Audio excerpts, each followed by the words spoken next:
Hello everyone, my name is Jacob Olakunle Ajomale, a Nigerian. I'm making this video because of the microchip that was forcefully implanted in me by 8 white US Immigration and Custom Enforcement, ICE. Let me start by saying that I admit the fact that I overstayed in America. I traveled in April 1997 and became a permanent resident in 2008, though I went in with a visiting visa, but I got my green card in 2008 February. In between, I used a friend's passport to travel to Nigeria in 2001 because my parents were critically ill, which I know that was wrong. But on getting back, I was not arrested. In 2009 February, I traveled to Nigeria, and on getting back at the BWI, I was arrested by Officer Derek Dawood, and he questioned me about a passport that belongs to Emmanuel Adegoke. I said I wanted to speak with my lawyer. I wasn't going to lie, but at least let me follow the law. I didn't want to make any incriminating statement, but he refused, and he kept me in a very cold room for 9 hours, from 1 p.m. to about 10 p.m. in the evening. As soon as I made the statement at about 10 p.m., he took me straight to DC jail. I was there for 4 months, and my family and friends got me a lawyer, and the lawyer checked my record and said, "Jacob, you never had any criminal record in America. The judge might be lenient on you because you already made an incriminating statement." So I said, "That's okay." So, and the judge gave me 6 months for the offense, and she credited me, the judge by name Justice Ellen Uvel, and she credited me for the 4 months that I spent. She said, "Jacob, in 13 years, never had any criminal record. That they want people like me in US."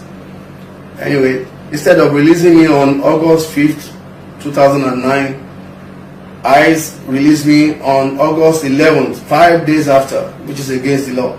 5 days after, and when I was released, I came back from North Carolina to Washington D.C. and to Maryland on the 12th of August. So I was in my house on August 17th. Officer Derek Dawood called me again and said, "Jacob, come and pick up your green card and your passport. Don't forget, I'm already a permanent resident." So I got there on August the 19th, as scheduled. Though my lawyer was supposed to meet me at the same time, they gave us 1 o'clock appointment.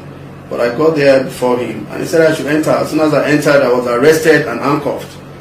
I was like, "This is Jacob." He said, "Yeah, you're under arrest." I said, "What have I done?" He said, "I have to see the judge." I said, "Again? I've already served my term." So then they took me to the back of their counter, and about a few minutes after I saw my lawyer coming, I said, Mr. Johnson, come on." I was beckoning on him to come and bail me out, and he said he would see me in detention.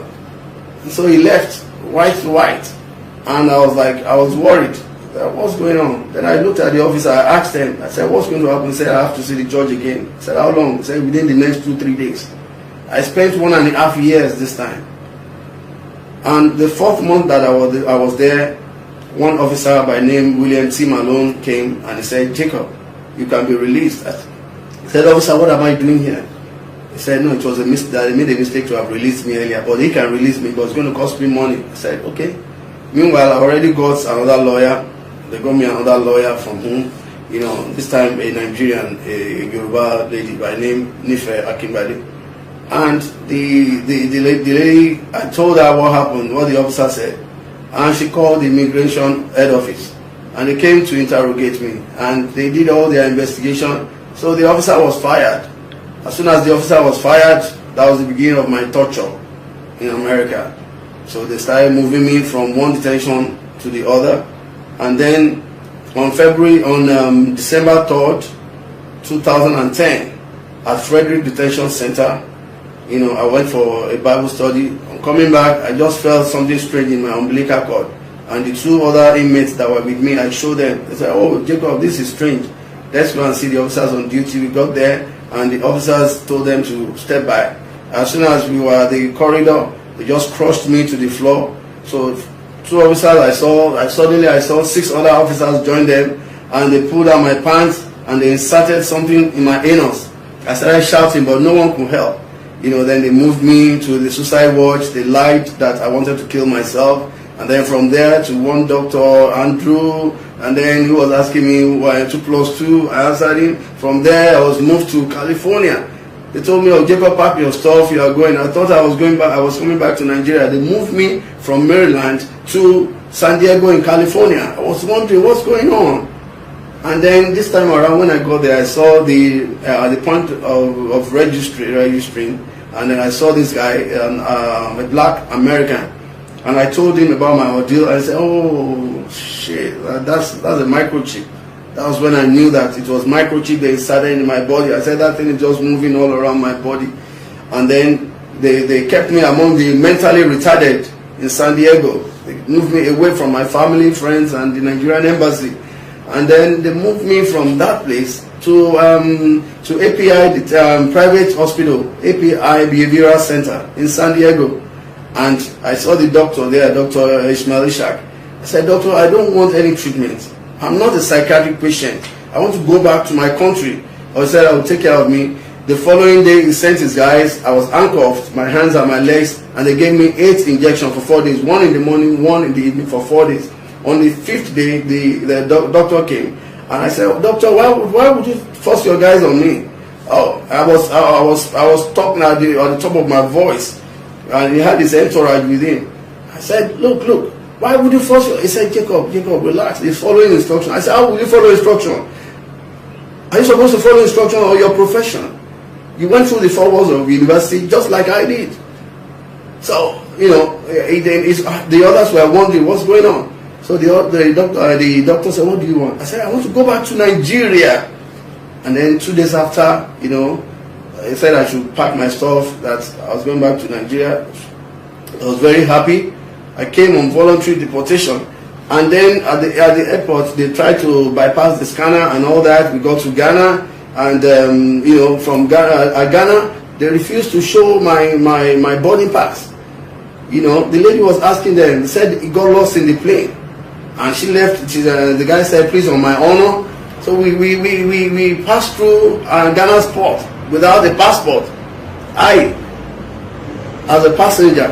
Anyway, when we got to Nigeria, I narrated everything to the Nigerian immigration. Then they told me to see the SSS, and from there, they documented everything, said they would get back to me. Until date, I've not had anything. So as soon as I got back to Nigeria, we started my family. We started moving from one diagnosis center to the other, but we couldn't detect this thing because it's hidden from from Africans, even from Black Americans. So there was a time that some Indians came to Nigeria, and they were able to detect where it is in my body, and that thing is still there till date. And I want this microchip removed from my body. I'm calling on everyone that can be of assistance. Please, America should obey human rights laws. This is an abuse of the highest order. Thank you.